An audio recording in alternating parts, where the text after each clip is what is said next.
आउज़ु बिल्लाहि मिनश्शैतानिर्रजीम बिस्मिल्लाहिर्रहमानिर्रहीम। अस्सलाम वालेकुम नाज़रीन। यकीनन आप खैरियत से होंगे। इस दुआ के साथ कि अल्लाह ताला किसी घर में कोई परेशानी, किसी घर में कोई बीमारी, किसी घर में कोई टेंशन, किसी घर में कोई बदतमीज़ नाफरमान बच्चा ना हो, किसी घर में कोई नशई बच्चा ना हो। अल्लाह ताला आप सबके घरों को अपनी हिफ्ज़-ओ-मान में रखे। नाज़रीन, मेरे पास जो लोग आते हैं ना, बहुत सारे लोग एमरजेंसी में होते हैं, कहते हैं कि हमें कोई ऐसा वजीफ़ा बताएं कि जो नामुमकिन को मुमकिन बताए। ऐसा वजीफ़ा बताएं जो फ़कीर को अरबपति बना दे, कक को लखपति बना दे, लखपति को करोड़पति बना दे, को करोड़पति को अरबपति बना दे, खरपति बना दे। और कोई ऐसा वजीफ़ा बताएं जिसमें रूहानियत भी हो, तसव्वुफ़ भी हो, फ़क्र भी हो, दरवेशी भी हो और दुनिया भी हो और आका करीम की मोहब्बत भी हो। यानी कि मैं देखिए ऐसा जामे वजीफ़ा हो कि जिसमें दुनिया भी हो, आका करीम की मोहब्बत भी हो, अल्लाह की मोहब्बत भी हो, और जिसमें मौजज़े हर रोज़ आप वजीफ़ा शुरू करें और मौजज़ों का बारिश शुरू आप पे हो जाए, करामात का बारिश शुरू हो जाए, करिश्मात आप पे शुरू हो जाए और कमालात ऐसे शुरू हो कि आप हैरान हो जाएँ। तो यकीन करें, जब ऐसे लोग आते हैं ना मेरे पास, कहते हैं ख़ास वजीफ़ा, तो मैं बड़े अरसे से कोशिश कर रहा था ये वजीफ़ा किसी ख़ास दिन पर, और आज मैंने तय किया कि मेरे वो लोग जो चाहते हैं कि 3 दिन में, 7 दिन में, 11 दिन में मसला हल हो जाए, और वो बंदे जो चाहते हैं कि आका करीम की कचहरी में उनकी हाज़िरी हो जाए, और वो बंदे जो आका करीम के महबूब बंदों में शामिल हो जाए, और वो बंदे जो कहते हैं कि हमारी सारी मुसीबतें, हमारी सारी टेंशन, हमारे सारे कर्ज, हमारी सारी मुश्किलें, और एक वजीफ़ा ऐसा हमें मिले जाए कि वो सब वजीफ़ों पे भारी पड़ जाए। तो यकीन करें आज मैं आपसे वो वजीफ़ा शेयर करने लगा हूँ, और यकीनन आप भी मानेंगे उसमें कि सूरह तौबा की आखिरी 2 आयत। पहली बात तो सूरह तौबा वो कुरान पाक की सूरत है जिसमें अल्लाह ताला अपने जलाल में, अपने पूरे जबारियत कहारियत अल्लाह की रूज पे होती है, और उसमें वो ये कुरान पाक की पहली सूरत है जिसका आगाज़ बिस्मिल्लाहिर्रहमानिर्रहीम से नहीं होता। यानी कि सूरह तौबा, इस पर डिटेल भी हम करेंगे। आज हमारा टॉपिक है सूरह तौबा की आखिरी 2 आयत। यकीन करें, अगर कोई करिश्मा चाहता है, कोई रोशनी चाहता है, कोई नूर चाहता है, और कोई चाहता है पढ़ाई के दौरान उसके दाएँ बाएँ नूर आए, रोशनी आए, मुकलात आए, और कोई ऐसा नूर क्रिएट हो जाए जो कुन फयाकुन, उसको जिधर वो इशारा करे काम होने शुरू हो जाए। तो जो चाहता है ना, मुझे महसूस नहीं होता, मुझे मुशाहिदा नहीं होता, मुझे ख्वाब नहीं होता, मुझे कुछ नज़र नहीं आता, तो मैं आज आपको बताने लगा कि सूरह तौबा की जो लक़द जाकुम से शुरू होंगी और अशर अज़ीम तक आखिर तक जाएंगी, ये वो कुरान पाक की आयत है कि जिसका मैं बेमिसल है। कुरान पाक का हर लफ्ज़ जो है ना वो केटू पहाड़ बल्कि दुनिया जहाँ से बड़ा है, लेकिन ये जो सूरह तौबा की आखिरी 2 आयत मैंने बड़ा बेमिसाल देखा है। इसका एक वाक़या भी बड़ा मशहूर है कि अबू बकर बिन मुजाहिद बार अबू बकर शिबली भी कहा जाता उन्हें, कि उनके शागिर्द जो है ना अबू बकर बिन मोहम्मद थे, वो ख्वाब शेयर करते हैं कि अपने मुर्शिद के हवाले से कहते हैं, वो फरमाते हैं कि एक दिन मैं ख्वाब देखता हूँ कि मैं आका करीम की मजलिस में हूँ, आका करीम की कचहरी में हूँ, और हम सारे आका करीम को ज़ियारत कर रहे होते थे। अचानक एक बंदा दरवाजे से दाखिल होता है।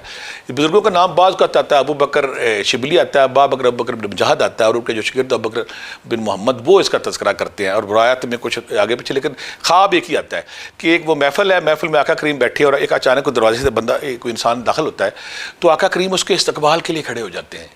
उस शख्स के इस्तकबाल के लिए खड़े होते हैं, आगे बढ़कर उसका इस्तकबाल करते हैं, उसके माथे का भूसा लेते हैं, चूमते हैं और उसको अपने पास बैठाते हैं, उससे राज़ो न्याज़ की बातें करते हैं, और बातें करने के बाद उसको दरवाजे तक फिर छोड़ने जाते हैं। तो वहाँ पे बैठे लोग हैरत से ये मंजर देखने होते हैं कि वजह तख्लीक़ कायनात, महबूब खुदा, महबूब रहमत, सरवर कायनात, सरवर दो जहाँ एक इंसान को इतनी इज़्ज़त दे रहे हैं, इतनी रिस्पेक्ट दे रहे हैं। तो किसी ने अर्ज़ की कि या रसूलल्लाह, इस शख्स में वो कौन सी खूबी है, वो कौन सी अदा है, वो कौन सी रियाज़त है, मुजाहिदा, ये शख्स क्या करता है कि आपने उसका इस्तकबाल किया, उसके माथे का आपने चूमा उसके माथे को, और चूमने के बाद फिर आपने उसको दरवाजे तक छोड़ने भी गए। तो आका करीम फरमाने लगे, ये वो शख्स है जो हर नमाज के बाद सूरह तौबा की आखिरी 2 आयतें लक़द जाकुम जब शुरू होती, स्क्रीन पे भी हम देंगे, और अर्शल अज़ीम तक जाएंगी, और ये वो शख्स है जो हर नमाज के बाद मेरे पर ना ये 2 सूरह तौबा की आखिरी 2 आयत मुझे भेजता है, और साथ दुरूद पाक भेजता है। यानी कि इसकी फजीलत, इसकी शान, इसकी अहमियत देखें कि वो शख्स इसी बात पे महबूब नबी हो गया था, आका करीम की महफ़िल का ख़ास बंदा मेहमान बन गया था, कि उसकी आदत थी कि हर नमाज के बाद सूरह तौबा की आखिरी 2 आयत पढ़ के आका करीम पे पेश करना, दुरूद पेश करना, उनको पेश करना, साथ दुरूद पाक पढ़ते थे। इसी तरह है। तो मेरे वो जो देखने बहुत सारे बुजुर्ग में ऐसे मिले, एक बीबी मुझे अभी भी याद है कि वो ना इसकी अमल थी सूरह तौबा की आखिरी 2 आयत की, अक्सर उसका मुझे ना फ़ोन आ जाना करना, मेरा दिल भी करना मैं बाजी से बात कर लूँ, सैयदज़ादी थी। तो मैंने एक तरह से पूछा कि बाजी क्या बात है कि आप, मेरा दिल करता है कि मैं अक्सर लोगों को अवॉइड करता हूँ, मेरा फ़ोन करने को दिल नहीं कर, लेकिन जब आप मुझे फ़ोन करती हैं मेरा दिल करता है मेरी बहू की जैसी हैं, मेरी बहनों जैसी, कि आप बात करती रहे, मैं बात सुनता रहूँ। तो कहने लगी मैं पता क्या पढ़ती हूँ, कहने लगी मैं सूरह तौबा की आखिरी 2 आयतें ना, ये मेरी माँ ने मुझे सिखाया था, मैं जो कहती हूँ होता है, میں رات کو جو فیصلہ کرتی ہوں یہ وہ صبح ہو جاتا ہے. اور چلتے پھرتے اٹھتے بیٹھتے جب بھی سورہ توبہ کے میں یاد پڑھتا ہوں میں کہتا ہوں اس کے آپ کا قرض نہیں ہے, آپ کے رزق نہیں ہے, آپ کی نوکری نہیں ہے, آپ کا کاروبار نہیں ہے, آپ کا گھر نہیں ہے, آپ کی گاڑی نہیں ہے, آپ کی اولاد نہیں ہے, آپ کی شادی نہیں ہے, آپ باہر جانا چاہتے ہیں, آپ وہ نہیں ہو رہا, کوئی کام جو دنیا کھڑا ہوا جو آپ کا نہیں ہو رہا, چاہے رزق کے حوالے سے, شادی کے حوالے سے, کاروبار کے حوالے سے, بیماری کے حوالے سے, پریشانی کے حوالے سے, میاں ناراض ہے, شادی نہیں ہوتی, میاں بلا نہیں رہا,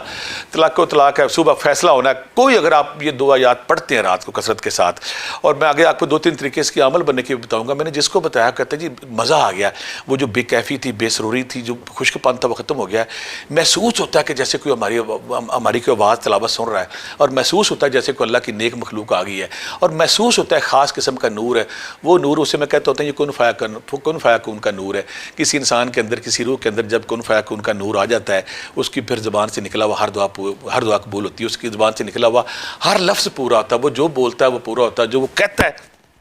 وہ جب جو اللہ کے نبی کا محبوب بندہ بن جائے وہ رب ذوالجلال کا بن جاتا ہے. تو اس میں 3-4 طریقے میں آپ سے شیئر کروں گا. پہلی بات تو آپ معمول کہتے ہیں نا کہ ذکر اذکار سے مزہ نہیں آتا, یا وظیفے کر کر کے تھک گئے ہیں, وظیفے میں مزہ نہیں آتا, دل چھوڑ دیا ہے, یہ نشہ ہے, یہ ایڈکشن ہے. جب آپ سورہ توبہ کی لقد جاکم والی آیات شروع کریں گے عرش العظیم تک, تو پھر اس کا نشہ آپ کو ایسا لگے گا آپ اس کے بغیر رہ نہیں پائیں گے. آپ کا وجود, آپ کی روح, آپ کا وہ مانگے گا روز کہ مجھے وہ نور, مجھے وہ خوراک دیں. اور ساتھ جب نور آپ کے جسم میں سماتا ہے تو پھر آپ کن فیکون ہوتے ہیں, آپ کی زبان سے حفظ بن ہوتی ہے. پہلی بات تو آپ یہ کریں کہ آپ اپنا سورہ ہر نماز کے بعد 10 بار اس کا معمول بنا لیں, اور 10 بار ساتھ پھر میں کہوں گا کہ آپ درود پاک بھی ساتھ پڑھیں. 10 بار یہ پڑھیں, 10 بار سورہ توبہ کی آخری 2 آیات پڑھیں, آقا کریم کو حضور پیش کر دیں. ایک بات. دوسری بات, کچھ لوگ کہتے ہیں کہ ہم کوئی 3 دن کا وظیفہ منت مانتے ہیں, کچھ 7 دن کا منت مانتے ہیں. میں کہتا ہوں اگر آپ 3 دن یا 7 دن کی منت مانتے ہیں تو اس کے لیے تہجد کا بیسٹ ٹائم ہے. تہجد کے وقت اٹھنا, اللہ کے لیے اٹھ کے بیٹھ جانا ہی بہت بڑی عبادت. کچھ لوگ اکثر سوال کرتے ہیں میں عبادت کس وقت کروں, میں دعا کس وقت مانگوں. میں کہتا ہوں کہ آپ تہجد کے وقت گرم اور آرام دہ مخملی نرم بستر کو چھوڑ کے جب رب ذوالجلال کے حضور حاضر ہوتے ہیں تو وہ اٹھنا ہی آپ کی عبادت. اٹھیں, وضو کریں, نماز پڑھیں, اور سمجھے کہ جیسے کوئی بندہ محبوب سے نہیں ملنے گیا, محبوب سے ملنے وقت آپ کے اندر وہ خوشی, وہ نشہ, وہ سرور, وہ مستی ہوتی ہے. اس کے بعد بیٹھ کے اگر آپ وہاں پہ 313 بار پڑھ لیتے ہیں, 110 بار پڑھ لیتے ہیں, پڑھتے پڑھتے پھر اگر آپ کو نیند آ جاتی ہے, یہ وہ محبوب عمل ہے جس سے کون فائر کون ہوتا ہے, جس سے ہر دعا قبول ہوتی ہے. میں نے جس بندے کو, میرے پاس بے شمار لوگ ہیں, جب میں تھک جاتا ہوں نا اس میں پھر میں نے یہ ایک خاص وظیفہ رکھا. لوگ تھک جاتے ہیں نا, بڑے وظیفے کیے, بڑے تسبیحاں کی, بڑے چلے کیے, کچھ نہیں ہوا. میں کہتا ہوں پھر آئیں پھر یہ سورہ توبہ کی آخری 2 آیات کا سٹارٹ کریں. جب وہ سٹارٹ کرتے یہ پیاس بجھ گئی, تشنگی بجھ گئی, وہ ساری حسرتیں ختم ہو گئی, دنیاوی کام بھی سارے سدھے ہو گئے, اور جو روحانی ایک پیاس تھی, ایک تشنگی تھی, وہ بھی پوری ہوگی. دوسرا طریقہ اس کا میں یہ کہتا ہوں کہ آپ عشاء کے بعد روزانہ وضو کریں, عشاء کی نماز پڑھیں, وضو کرنے کے بعد آپ اس کو 313 بار ڈیلی, اگر آپ چاہتے ہیں نا کہ یہ آپ اس کے عمل بن جائیں, آپ عمل بننے کے بعد زندگی میں کسی بھی رات آپ 110 بار پڑھیں. صبح آپ کو مسئلہ حل ہو, کوئی مقدمہ ہے, کوئی پریشانی ہے, کوئی شادی ہے, کوئی رزق,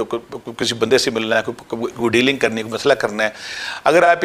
صرف 41 بار 41 دن کر لیں, 11 دفعہ دروشی پہلے, 11 دفعہ دروشی بعد میں, اور جو لقد جاکم سورہ توبہ کی آخری 2 آیات یا 313 بار آپ پڑھیں, 41 دن آپ کے پورے ہو گئے, پھر آپ اس کے عمل بن گئے. پھر ساری زندگی میں آپ کو کہوں گا کہ آپ 101 بار یا 110 بار اس کو اپنے ورد میں رکھیں, اپنے معمول میں رکھیں,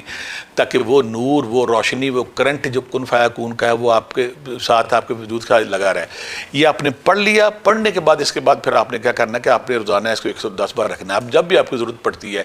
آپ 7 بار پڑھ سکتے ہیں, آپ 11 بار پڑھ سکتے ہیں, 41 بار پڑھتے ہیں, 101 بار پڑھ سکتے ہیں.